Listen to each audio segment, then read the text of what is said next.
Hello, wonderful beings, and welcome to Lucinda Soul. My name is Celinda, and in this video, I'm going to introduce you to a visual that was inspired by Dr. David R. Hawkins. And my intention for this chart or visual was to capture the essence of his teachings alongside with my own interpretations, transform all of that, and bring it to a broader audience. And I wanted really people to feel empowered to bring more fulfillment, more love, more peace, more joy into their lives. And before I start, I have some notes here. So when I look to this side, it's because I want to make sure I say everything I wanted to say. And before I start explaining more this visual, I'm going to first show you the original map of consciousness that Dr. David R. Hawkins developed so that you know where my inspiration stems from. So, the map of consciousness basically has different columns. It is a vertical chart. Although Dr. Hawkins always said it's not about the linear aspect of it, however, we are visual people, we learn like that. It is vertical, and it has detailed explanations of all the consciousness levels. It has columns about our God view, our life view, and also the log. So there's always a number, and it has to do with the calibration that he was doing. And I'm going to get into that, but just briefly. Okay, so let's jump into the chart. So this is the chart that was inspired by the map of consciousness, and I made several modifications to make the concept of reaching positivity really more accessible to a broader audience.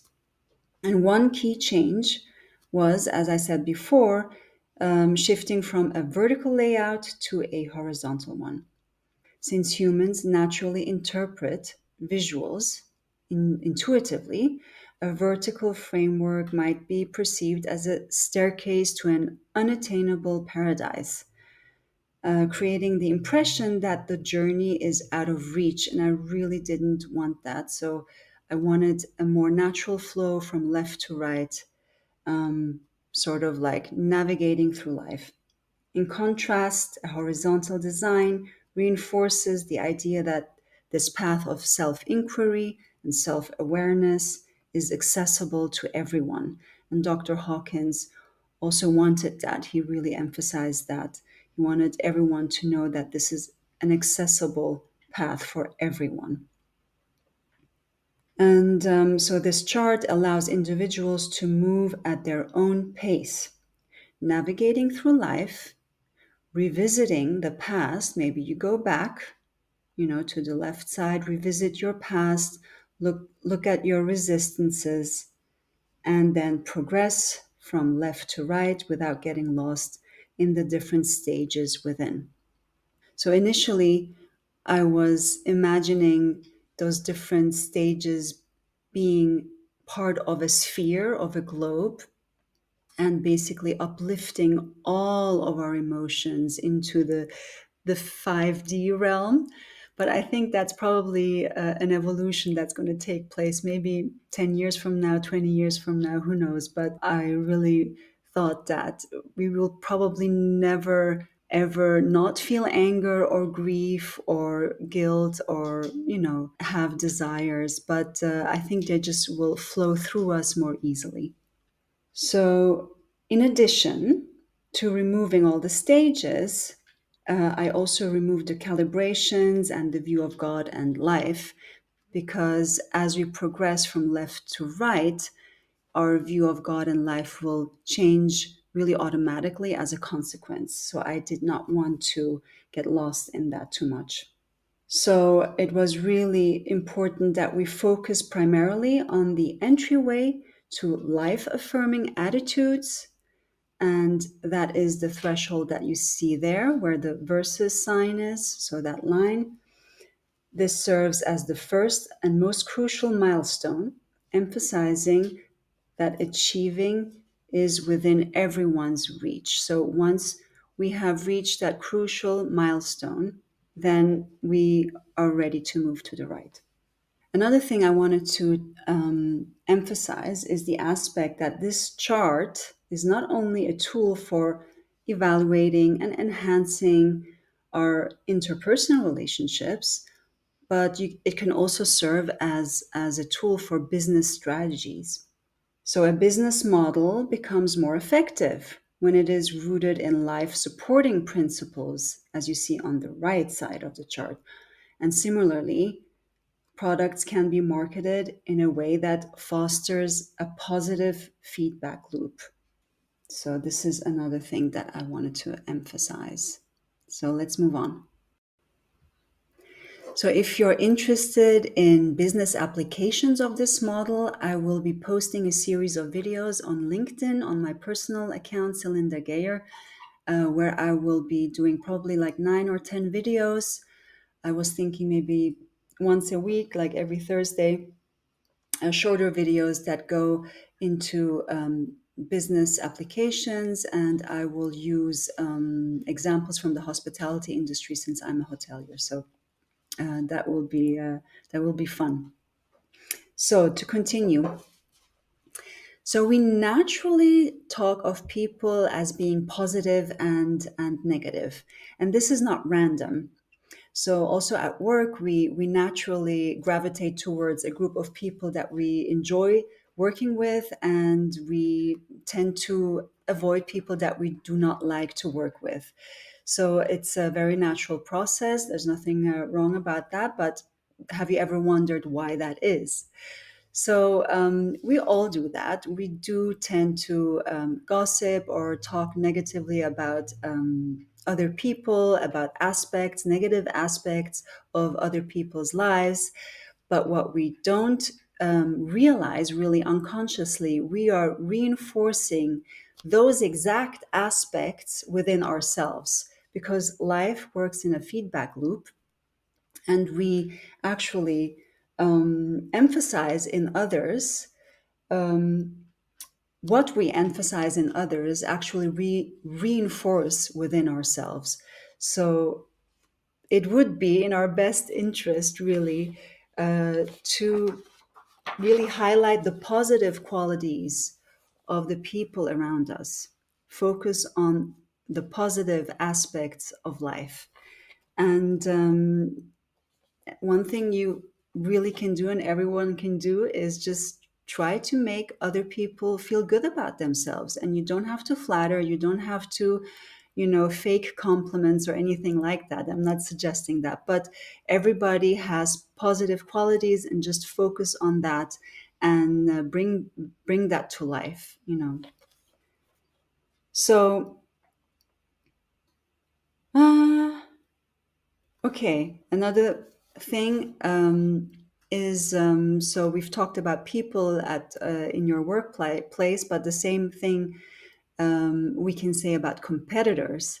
So if you sell a product or you offer a service, if you don't have anything good to say about your competitor or your work colleagues for that matter, then it's best to not say anything at all. Just remain silent, because if you really protect their reputation, you are actually in return protecting your own. You're making yourself trustworthy.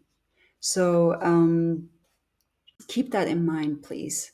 So it would be really in our best interest, and it's also in the interest of keeping a positive work environment. All right, let's go to the next slide. So let's explore another key aspect of the chart. The visual illustrates different energy fields within the infinite field of consciousness. It sounds woo woo, but rather than getting lost in the infinite field, we can simply focus on the contrast between the fields on the left of the chart and those on the right. So don't get lost in the aspect of consciousness. These fields are distinguished by their strength of energy. High energy patterns are significantly stronger. That's on the right side of the chart, and more dominant than low energy ones on the left side of the chart. Much like the difference between weak and strong magnets. And I'm going to show you what I mean exactly. I just wanted you to know that whatever I said before sounds woo woo and esoteric. I just wanted to say that you don't need to believe in gravity in order to see the consequence when you trip and fall. You don't need to believe in magnetic fields for for the consequence or the manifestation of magnets. Yeah. So this is what we see. And by the way, Daphne let me borrow these magnets. So thank you, Daphne. So basically, everything we experience is shaped by the constant interaction of countless attractor patterns of varying strengths. So each of these magnets, so these are mid-size, these are smaller magnets, they have varying strengths. This is a big one. They have varying strengths, and everything that we observe in life has a charge with varying strengths. And basically, for example, here we have weaker attractor patterns that try to connect with stronger attractor patterns. So it's just a fact. Just because we can't see it doesn't mean it doesn't exist. So whatever you see on the right side of the chart has stronger attractor patterns, and the things on the left side of the chart have weaker attractor patterns. And what I want you to know is that the weaker attractor patterns make your body go weak, and the stronger attractor patterns make the body go strong. That's why when you compliment somebody or reinforce a positive quality in someone, you make them feel good, they feel stronger. So this is what I mean when I say it makes your body go strong. And there's also, if those of you who are familiar with kinesiology, there are ways of muscle test that, and I will insert a link of a video that I did just on that muscle testing. Okay, and what you need to know next, on the left side of the chart where you have the weaker attractor patterns, you tend to focus on things on the outside. Okay, you're more self centered. I will get to that later, next topic.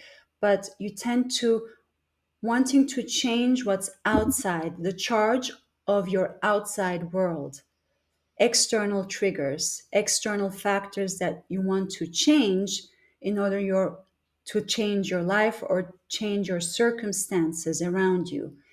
Whereas you should be actually, since we all have a charge, so these beads here, these magnetic beads, represent a person, an individual, and this as well, or a value, a principle, behaviors, things that we say. These are the beads, the weaker ones, middle, and strong. Just to make it simple, it's just three sizes. But what you need to understand is that we represent a charge, a personal charge that we have, and we need to change that within ourselves in order to become this stronger magnetic field.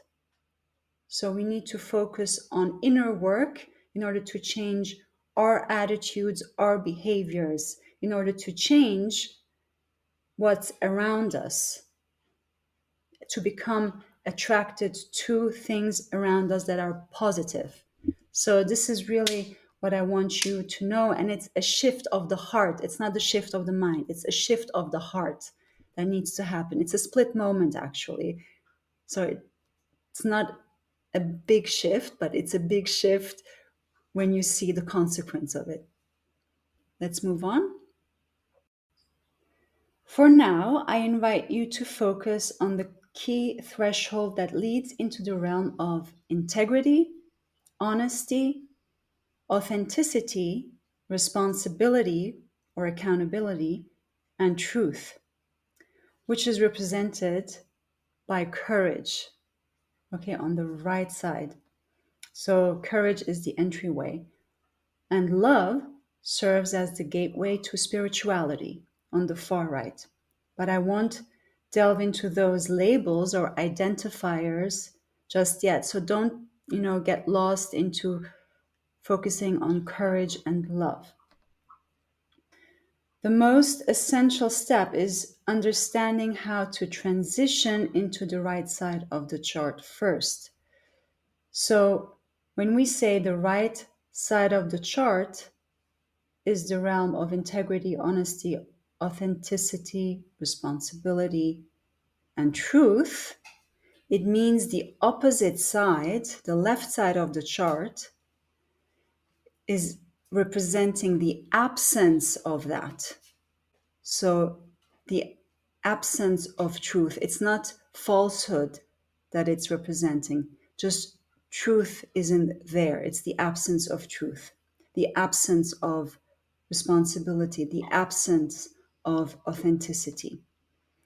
So, what that means, and I will go into, the topic of business application again later, that if there is the absence of truth and responsibility and integrity and honesty, basically you're missing a foundation. It's like building a house without a foundation, and you end up with a wobbly house.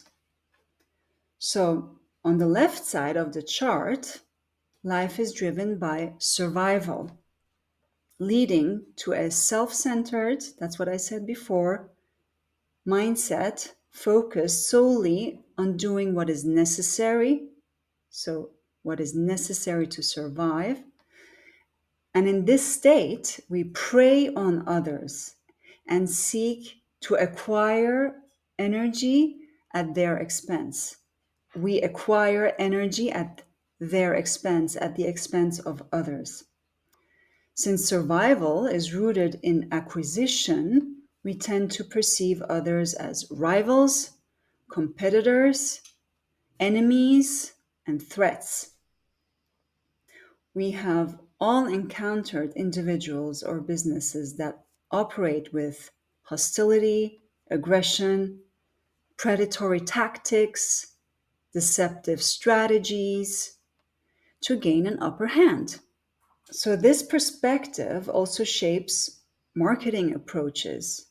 When the focus is on competitive advantage, as the word says, competitive advantage, rather than just creating genuine value for the customer, it reinforces a scarcity mindset because if we are in the mindset of survival, basically we act as predators. And if you look around you, nature has more prey than predators. I mean, except for parasites that outnumber the host. But in general, if you look at mammals, let's say, you have more prey than predators. But we humans still behave in ways where we think there's more predators than prey.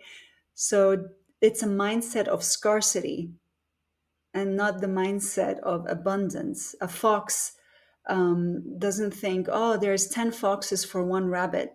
But that's how we behave as human beings. It's interesting. Similarly, traditional SWOT analysis train companies to identify threats. Yet, if business is truly committed to excellence, integrity, and continuous improvement of their products or their services, the notion of competition wouldn't just diminish, it would likely dissolve altogether. So, do you prefer being a tiger or a panda, or a lion or a panda? I think in Ted Lasso that was one of the questions. Well, Also, if you want to know if somebody is more of a predator than a prey, chilling like a elephant, you can just play a board game with them, and you will understand immediately if they're more in the survival mode or the integrity and truth mode. Also, Dr. Hawkins said repeatedly that only 15% of humans are in the realm of integrity and truth, and 85% live in the realm of competition and survival. And that was really one thing I wanted to improve. And it's a reason why I'm doing these workshops, or I'm working on them at least, or doing these videos to really have more people enter this realm of integrity and truth and positivity. All right. So my goal is to really have a balance of 65-35, maybe. That would be great. Okay, let's move on. Another aspect I wanted to touch upon is that on the right side, we have qualities that are rooted in truth, but also life affirming qualities. So things that support life. So principles and values and behaviors and attitudes that support life, are supportive of life. Whereas on the left side, there's the absence of that. Okay. So again, no foundation, there's the absence of that. And then if we don't have that foundation, what happens is it's like pushing a rock up a hill. You resort to forceful strategies. That's why it's called force versus power. And force unfortunately means trying to convince people, promote aggressively. Um, the other thing is coercion. It's imposing mandates, for example. These are all forceful strategies. And what happens, the universal law is that force yields counterforce. And these strategies will backlash eventually. And it's really inevitable. It's really like the rock coming down the hill again, or down that mountain. And that means that any effort not in harmony with life and nature will sooner or later lead to resistance and unintended consequences. Okay? So keep that in mind when you revisit your business model, or when you want to improve your relationships with others. Okay, moving on. So my daughter was asking me, "What keeps us on the left side of the chart, mommy? How can we leave this realm of survival and competition?" A fundamental part of our nature identifies with the experience of life itself, our thoughts, our emotions, our perceptions, and sensations. This experiencer of life sustains itself through rewards and instant satisfactions that stem from deeply ingrained attitudes shaped by biological instincts. And I will explain that further.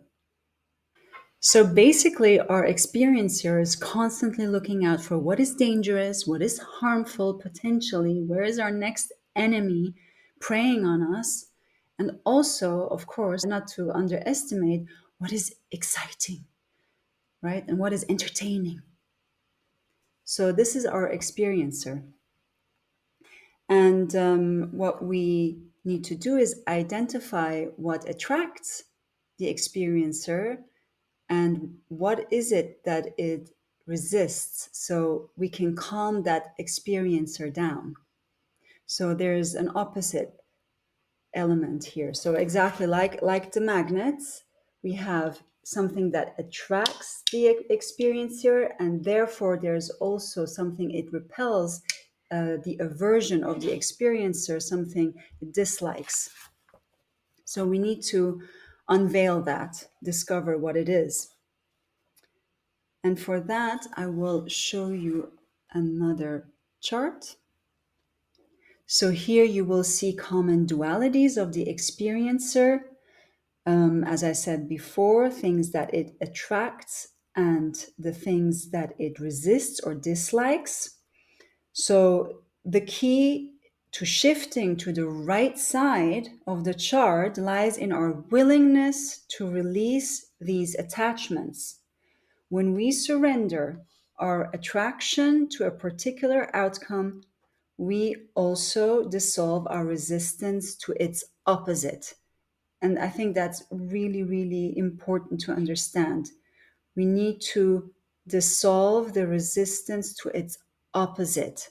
So the focus goes really to its opposite and not, to the left side here on this table. So a classic example of this dynamic is the duality of winning and losing, as you see here. Win on the left side is the attraction of the experiencer, and on the right side you have the aversion, what it dislikes to lose. So the experiencer craves victory, wants to succeed, and resists failure. However, the moment we let go of our aversion to losing or our aversion to fail or make mistakes, we experience an unexpected sense of relief, like a weight being lifted, allowing us to move forward with greater ease. So let's move on. Again, in order to move on from the left side to the right side of the chart, you might have to revisit your past. You need to look at what your experiencer gains from staying in a negative place. Look at all of those attractions and the opposite, so the aversions of the experiencer, what it dislikes. Try to let go of that, dissolve that, relinquish the attraction so you can move forward. And I think that's about it. So, if you're interested in the business applications of this chart, please go to my personal LinkedIn account, Celinda Gayer. I will post a series of videos there starting next Thursday. And also, I will be finishing up a workshop where I will be diving deeper into all of these aspects that I touched upon in this video. And if you feel like anyone around you might benefit from this video, please share it. And remember, stay luminous. We are wonderful, divine beings, and we are ready to move forward to the right side of the chart. Thank you for listening and sharing your time.